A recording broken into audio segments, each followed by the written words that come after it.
तो अभी हम न्यूक्लियर फिजिक्स करेंगे। यहाँ से हर साल एक क्वेश्चन तो आपका फिक्स होता है और ये बहुत इजी क्वेश्चन होते हैं। थोड़ा सा इसको ध्यान दे लीजिए, फिगर से समझ लीजिए और ये बहुत आसान हो जाएगा, ठीक है। और मैंने इसमें मैक्सिमम आपको दिखाने की, समझाने की कोशिश की है। जो जो भी पॉसिबिलिटी हो सकती है पीसीएस या आईएएस एग्ज़ाम में, उसके अकॉर्डिंग मैंने इसमें कुछ नोट्स बनाए हैं। या मेडिकल, आईआईटी, बाकी जनरल साइंस के लिए जो क्वेश्चन आते हैं उसके लिए नहीं है, ये स्पेसिफिक आपको आईएएस, पीसीएस, एसएससी, ये जो जनरल कंपटीशन है इसके लिए ये इम्पोर्टेंट ये फिजिक्स क्लासेस हैं। आप इनको देख सकते हैं, अच्छा लगे तो प्लीज़ सब्सक्राइब कीजिए। चलिए हम पहले क्वेश्चन पे चलते हैं। तो पहला क्वेश्चन ये है कि आपका सवाल ये है, पहला सवाल ये है, which one of the flowing pair is not correctly match. कौन सा इसमें पेयर है जो करेक्टली मैच नहीं है, ये आपको बताना है, ठीक है। तो कह रहा है डिस्कवरी ऑफ मेसन। देखिए ये तो सही है, युकावा ने किया था। Discovery of positron Anderson and Hess ने किया था। Theory of energy production in the sun and star. Sun और स्टार में जो एनर्जी कैसे प्रोड्यूस होते हैं, बेथे ने कहा था। क्या ट्रांसयूरेनिक, यहाँ देखिए ट्रांसयूरेनिक मैंने यूरेनियम जो होता है ना, उस ग्रुप में जो भी एलिमेंट आते हैं, क्या उसकी सिंथेसिस पढ़ने ने की थी, ये आपका गलत है, ठीक है, ये गलत है। तो खैर साइंटिस्ट बहुत ज़्यादा इंपॉर्टेंट नहीं है, बट मेसॉन क्या है, पॉजिट्रॉन क्या है, ट्रांसयूरेनिक एलिमेंट किसे बोलते हैं, और सन में और या स्टार में एनर्जी कहाँ से आती है, ये जानना मोस्ट इंपॉर्टेंट है, क्योंकि एग्जाम में ये क्वेश्चन आते हैं। तो यहाँ meson deal with the unknown interaction between proton and neutron.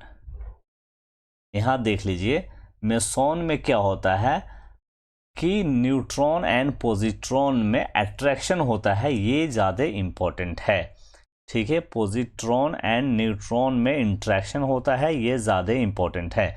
Meson are particle found in the nucleus.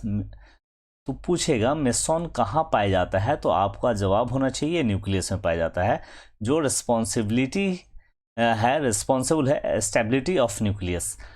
तो आपसे सवाल ये है, अगर आपसे पूछेगा कि न्यूक्लियस के स्टेबिलिटी में किन का इम्पोर्टेंस है, तो मेसॉन एक मोस्ट इम्पॉर्टेंट है। एक सवाल ये बनता है, आपसे पूछेगा कि न्यूक्लियस को स्टेबिलिटी कौन प्रोवाइड करता है, तो मेसॉन प्रोवाइड करता है। क्यों? क्योंकि प्रोटॉन एंड न्यूट्रॉन में आपस में इंट्रैक्शन होता है एक दूसरे के बीच, ठीक है, interaction between proton and neutron, और ये बैलेंस करता है और न्यूक्लियस को स्टेबिलिटी देता है, ठीक है, ये मेसॉन है, ठीक है। नेक्स्ट चलते हैं पॉजिट्रॉन। पॉजिट्रॉन क्या है, यहाँ देख लिए डिस्कवरी ऑफ पॉजिट्रॉन। तो मैंने पॉजिट्रॉन बताने की कोशिश की है। Positron are anti matter. Positron क्या है, एंटी मैटर है जो पॉजिटिवली चार्ज होता है। पॉजिट्रॉन, पी से पॉजिटिव, पी से पॉजिट्रॉन, ठीक है। They are attract to negative. जाहिर सी बात है ये पॉजिटिव है तो नेगेटिव को अट्रैक्ट करेगा। तो पॉजिट्रॉन एंटी मैटर है, पॉजिटिव चार्ज होता है, इलेक्ट्रॉन नेगेटिव होता है, उसको ये अट्रैक्ट करता है, ठीक है। चलते हैं सोलर एनर्जी या स्टार में हीट या उसके अंदर जो लाइट है वो कहाँ से आता है, उसके अंदर एनर्जी कहाँ से आती है, तो ये बहुत इंपॉर्टेंट है। तो उसके अंदर क्या होता है, न्यूक्लियर फ्यूजन होता है। देख लीजिए यहाँ पे क्या होता है, न्यूक्लियर फ्यूजन होता है। बेथे ने कहा था न्यूक्लियर फ्यूजन होता है, that take place in the sun में होता है या स्टार में होता है। Fusion occur when proton of hydrogen का जो प्रोटॉन है, हाइड्रोजन एटम्स, वो आपस में फ्यूज करता है। मतलब कई सारे हाइड्रोजन जैसे ड्यूटेरियम, टाइटेनियम, जो आइसोटोप हाइड्रोजन के, ये आपस में जुड़ करके फ्यूजन करता है, आपस में कोलाइड करता है, एक होता है, और numerous amount of energy release करता है, ठीक है। साथ साथ में न्यूट्रॉन भी रिलीज करता है। तो ये यहाँ पे हाइड्रोजन एटम्स के जो आइसोटोप है, ये सब आपस में कोलाइड करके फ्यूजन होता है और numerous amount of energy produce करता है और हीलियम बनाता है, ठीक है। दो हाइड्रोजन एटम्स आइसोटोप, आगे मैं इसका पिक्चर बनाया हूँ वो आपको दिखाता हूँ। तो ये यहाँ केमिकल एलिमेंट है, एटॉमिक नंबर ग्रेटर देन, यहाँ पर collide the sun core and fuse to create helium, ठीक है। ये हाइड्रोजन एटम कोलाइड करता है और बनाता है क्या है, हीलियम।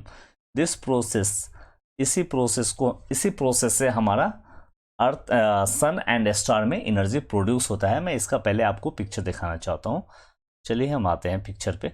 देखिए यहाँ ये है आपका ड्यूटेरियम, यहाँ लिखा है ड्यूटेरियम का आइसोटोप है, ड्यूटेरियम आइसोटोप है, यह हाइड्रोजन का होता है। और यहाँ टाइटेनियम है। ये दोनों आपस में कोलाइड होता है और यहाँ फ्यूज़न होता है, यहाँ फ्यूज़न है और numerous amount of energy release होता है, ठीक है। और न्यूट्रॉन भी रिलीज होता है और हीलियम बनाता है। तो प्रोडक्ट आपका हीलियम बना, प्लस एनर्जी रिलीज होता है और न्यूट्रॉन भी रिलीज होता है, ठीक है। और यहाँ पर मैंने आपको बता दिया था मैटर और एंटी मैटर, ठीक है, एटम, ठीक है। यहाँ पर देखिए atom of matter and anti matter have the same mass. जो एटम का मैटर होगा, कोई भी एटम होगा या उसका एंटी मैटर होगा, उसका मास तो सेम होगा बट अपोजिट इलेक्ट्रिकल चार्ज, ठीक है। यहाँ पर देखिए निगेटिव चार्ज है बट यहाँ पे क्या है, पॉजिटिव चार्ज है, ठीक है। मास सेम होगा, मास क्या होगा, मास दोनों का सेम होगा, इसका भी और इसका भी मास सेम होगा, बट यहाँ पे निगेटिव चार्ज है और यहाँ पे पॉजिटिव चार्ज है, चार्ज डिफरेंट होता है, ठीक है। And different quantum number, charge and quantum number different होता है बट मास सेम होता है। मैटर एंटी मैटर का ये प्रॉपर्टी होता है। तो आपसे अगर सवाल पूछेगा कि सन में या स्टार में एनर्जी कहाँ से आता है, तो आपको बोलना ये है कि हाइड्रोजन एटम का फ्यूज़न होता है, उसका आइसोटोप, जैसे ड्यूटेरियम एंड टाइटेनियम आइसोटोप जो हाइड्रोजन का आइसोटोप है, उनका फ्यूज़न होता है और न्यूमरस अमाउंट ऑफ एनर्जी यहाँ पे देख लीजिए रिलीज होता है, साथ में हीलियम बनाता है और न्यूट्रॉन भी रिलीज करता है, ठीक है। नेक्स्ट इसी में आगे चलते हैं। अब आपसे ये कह रहा है कि यहाँ पे ट्रांसयूरेनिक, जैसे यूरेनियम होता है ना, ठीक है, उसके बारे में कह रहा है।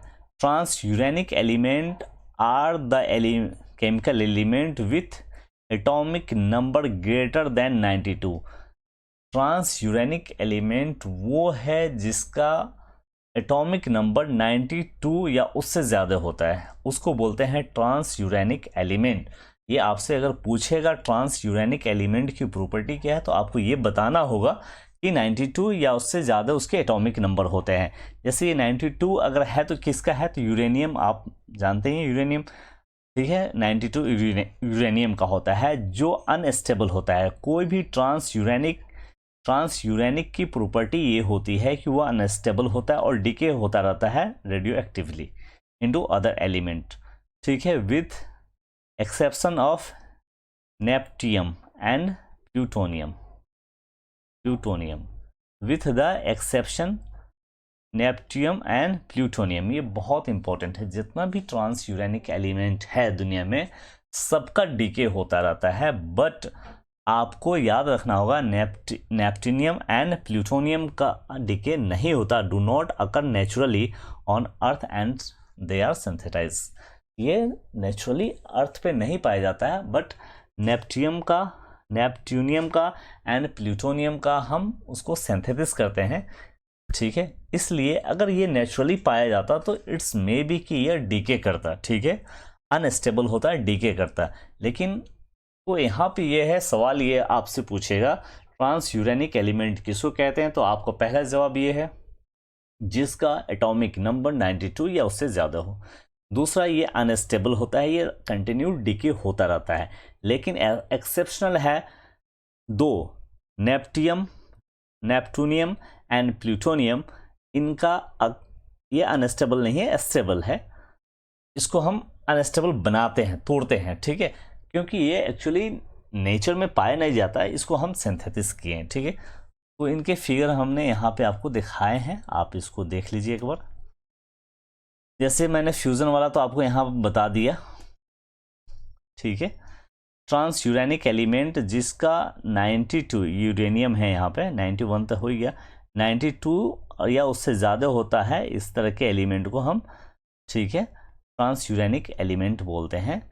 रेडियो एक्टिव एलिमेंट होता है, इसके रेडियो एक्टिविटी जो होती है उसकी ये सिंबल होते हैं, उससे रिप्रेजेंट करते हैं, ठीक है।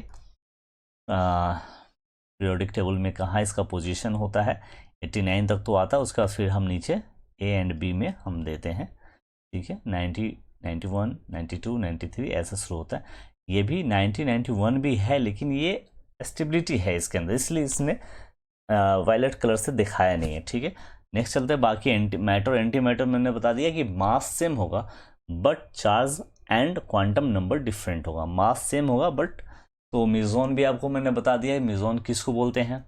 दूसरी बात है कि पॉजिट्रॉन, मैंने आपको बताया कि पॉजिट्रॉन किसको बोलते हैं। तो दोनों की प्रॉपर्टी आपको याद रखनी होगी कि न्यूट्रॉन और पॉजिट्रॉन, सॉरी मेसॉन और पॉजिट्रॉन क्या होता है। तो मेसॉन आपको याद रहना चाहिए, प्रोटॉन और न्यूट्रॉन के आपस के बीच में उसके अंदर इंट्रैक्शन होता है जिसके वजह से न्यूक्लियस में स्टेबिलिटी आती है। ठीक है, पॉजिट्रॉन मैटर एंटी मैटर वाला मैंने कॉन्सेप्ट बता दिया। ठीक है, ये पॉजिट्रॉन पॉजिटिव चार्ज होता है जो इलेक्ट्रॉन को अट्रैक्ट करता है, क्योंकि इलेक्ट्रॉन नेगेटिव चार्ज होता है। नेक्स्ट क्वेश्चन पे हम चलते हैं। सेकेंड क्वेश्चन ये है, आपका कि कह रहा है कि यहाँ पे आ जाइए, which of the following is not correct, कौन इसमें सही नहीं है। The theory of evolution was proposed by Charles Darwin, क्या चार्ल्स डार्विन ने थ्योरी ऑफ इवोल्यूशन दिया था। तो यस, चार्ल्स डार्विन साहब हैं ये, इन्होंने थ्योरी ऑफ इवोल्यूशन दिया था कि ह्यूमन बीइंग कैसे अब तक के जो यहाँ तक पहुँचा है ये कैसे आया है, कितने टाइम पीरियड लगे हैं और उनका पोजीशन कैसा था और अभी उनकी बनावट कैसी है। तो theory of evolution Charles Darwin ने दिया था, ये बात तो सही है।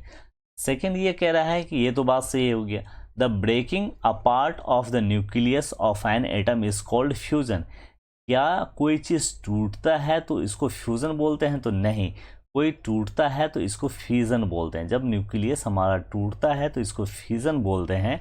जब दो छोटे छोटे न्यूक्लियस जुड़ करके एक बड़ा न्यूक्लियस बनाता है, जैसे कि हाइड्रोजन का आइसोटोप्स जुड़ता है और बड़ा सा कोई बनाता है जैसे हीलियम बनाता है, तो इसको फ्यूज़न बोलते हैं। फ्यूज़न, एक दूसरे में मिल करके बड़ा बनाना। ठीक है, तो ये गलत है। Dry ice is nothing but solid carbon dioxide, yes, dry ice is nothing, it is a solid carbon dioxide. मैं इसके आगे पिक्चर में आपको दिखा देता हूँ, इस वाले में ये देखिए ड्राई आइस है, ये कुछ नहीं है, जस्ट ठीक है, ड्राई आइस है, सॉलिड से गैस में चेंज होता है ये। ठीक है, ऐसे ये कार्बन डाइऑक्साइड होता है। ठीक है, इसी में एक क्वेश्चन और भी था आपका, telephone was invented by, telephone का इन्वेंट किसने किया था, क्या ग्राहम बेल ने किया था। यस, टेलीफोन का इन्वेंट ये ग्राहम बेल साहब हैं। बेल बजता ना, टेलीफोन का बेल बजता है तो ग्राहम बेल, उसी से याद करेंगे कि ग्राहम बेल ने टेलीफोन की डिस्कवरी की थी। ठीक है, ईजाद किया था। यहाँ पे मैंने dry ice is the solid form of carbon dioxide, carbon dioxide का ये सॉलिड फॉर्म है, CO2 का ये सॉलिड फॉर्म है। commonly used for temporary refrigeration as CO2 does not have a liquid state at normal atmosphere या atmospheric pressure। ठीक है, हम नेक्स्ट क्वेश्चन पे चलते हैं। रीड द फ्लोइंग स्टेटमेंट, आपको इस दो स्टेटमेंट है, आप उसको एक बार थॉरली पढ़ लीजिए। Ernest Rutherford said in Royal Society that a man will never be able to get nuclear energy। Yes, Rutherford साहब ने कहा था कि मानव कभी भी न्यूक्लियर एनर्जी प्राप्त नहीं कर सकेगा, उनका स्टेटमेंट है, या मैंने उसको लिख दिया। Nuclear power is one hell of a way to boil water. ठीक है, यहाँ पर और भी देख लीजिए, there is not the slightest indication, थोड़ा भी इंडिकेशन नहीं है, that nuclear energy will never be, nuclear energy will ever be obtainable। It would mean that the atom would have to be scattered will। ठीक है, possibility ही नहीं है, थोड़ा भी पॉसिबिलिटी की चांस इन्होंने नहीं बताई थी। बट अनफॉर्चुनेटली कुछ ही दिनों के बाद सेकेंड वर्ल्ड वॉर में अमेरिका ने ये परीक्षण करके दिखा दिया, इनको गलत साबित कर दिया कि नहीं, एटॉमिक एनर्जी से एटम बम बना सकते हैं, न्यूक्लियर पावर रिएक्टर हम बना सकते हैं, उससे एनर्जी जनरेट किया जा सकता है। ठीक है, तो ये गलत हो गया था, लेकिन ये बात इन्होंने कहा था। ठीक है, लेकिन आगे साइंटिस्टों ने इनको गलत साबित कर दिया। He was confident that the law of Einstein will fail and the volume will not be converted to energy. वही इन्होंने कहा था कि कोई ऐसी वॉल्यूम नहीं है जो कन्वर्ट हो जाए एनर्जी में। हालांकि बाद में बहुत सारे यूरेनियम ल्यूटेनियम, टाइटेनियम, इस तरह से रेडियो एक्टिव एलिमेंट से हम उसकी अनस्टेबल प्रॉपर्टी होने की वजह से बहुत सारी ह्यूज अमाउंट ऑफ एनर्जी हमने जनरेट किया। आज हमारा एटम बम है, न्यूक्लियर पावर रिएक्टर है, एक्सेट्रा एक्सेट्रा। ठीक है, इसके बारे में मैंने कुछ और नीचे लिखा है, मैं आपको वो बता देता हूँ। Apart from the fact he was an a Pacific, he did not believe that the atom's energy would be released even after the neutron had been discovered in 1932. There is nothing the slightest indication that energy will ever be obtainable. इन्होंने कहा था कभी भी possibility नहीं है। ठीक है, तो ये गलत साबित हो गए थे। ये दोनों स्टेटमेंट इनका सही है और ये फिर इनको साइंटिस्टों ने गलत साबित किया। नेक्स्ट क्वेश्चन पे चलते हैं। नेक्स्ट ये है कि one of this particle is claim to have invented which reboot the Einstein theory of relativity. किस थ्योरी ने आइंस्टीन के रिलेटिविटी थ्योरी को नकार दिया था? तो नकारा था माइक्रोवेव फोटोन ने। आइंस्टीन के थ्योरी ऑफ रिलेटिविटी को किसने नकार दिया था? तो माइक्रोवेव फोटोन ने। करा single energy quanta of radiation with 4 to 5 order of magnitude smaller energy than their optical counterpart. Photon are elementary point particle, no length और other dimension, they have momentum and energy. ठीक है, तो बस आपको ये जानना है कि माइक्रोवेव फोटोन जो थ्योरी आई थी, आइंस्टीन की रिलेटिव थ्योरी ऑफ रिलेटिविटी को नकार दिया था। तो आपसे डायरेक्ट सीधा सीधा सवाल पूछेगा कि आइंस्टीन की थ्योरी ऑफ रिलेटिविटी को इसमें से खारिज करने वाला है ना, उनको गलत साबित करने वाला, रीबूट करने वाला कौन था? Microwave photon. ठीक है, माइक्रोवेव फोटोन। बस आपको इतना ही जानना है, माइक्रोवेव फोटोन ने आइंस्टीन के थ्योरी ऑफ रिलेटिविटी को खारिज कर दिया था, सिरे से नकार दिया था। ठीक है, एक क्वेश्चन और देखते हैं, बस आज के लिए इतना ही। चलिए, cyclotron are use to accelerate. Cyclotron जो होता है किस लिए यूज किया जाता है, किसको एक्सेलरेट करने के लिए? तो आंसर है proton. Cyclotron is a type of particle accelerator which repeatedly propel a beam of charged particle यानी proton in a circular path. जैसे मेडिकल रेडियो आइसोटोप होता है, बहुत सारा आप MRI कराते हो, CT स्कैन कराते हो, उसमें जो आइसोटोप यूज़ होता है वो मेडिकल आइसोटोप वो नॉन रेडियो एक्टिव एलिमेंट होता है, यानी उसके अंदर स्टेबिलिटी होती है, स्टेबल आइसोटोप होता है। अगर अनस्टेबल होता है तो वो पेनिट्रेट करता है और बहुत सारे डैमेज कर देता है आपके टिश्यू को, और बहुत सारे डिफरेंट टाइप के आपको डिजीज़ पैदा करा सकते थे। इसलिए हम जितने भी हमारे मेडिकल इंस्ट्रूमेंट होते हैं उसमें स्टेबल आइसोटोप का यूज़ किया जाता है। तो आपसे पूछेगा तो आपको बताना होगा कि उसके अंदर स्टेबल आइसोटोप का यूज़ किया जाता है। स्टेबल आइसोटोप होने के लिए यानी कि न्यूक्लियस की स्टेबिलिटी होनी ज़रूरी है, और न्यूक्लियस के स्टेबिलिटी के लिए मेसॉन का होना ज़रूरी है, मोस्ट इम्पॉर्टेंट। ठीक है, तो यहाँ पे मैंने फिगर बना दिया है, इसको आप देख लीजिएगा। तो आज के लिए इतना ही, आज कम ही करते हैं, और thank you very much. Please subscribe this one. Okay, thank you.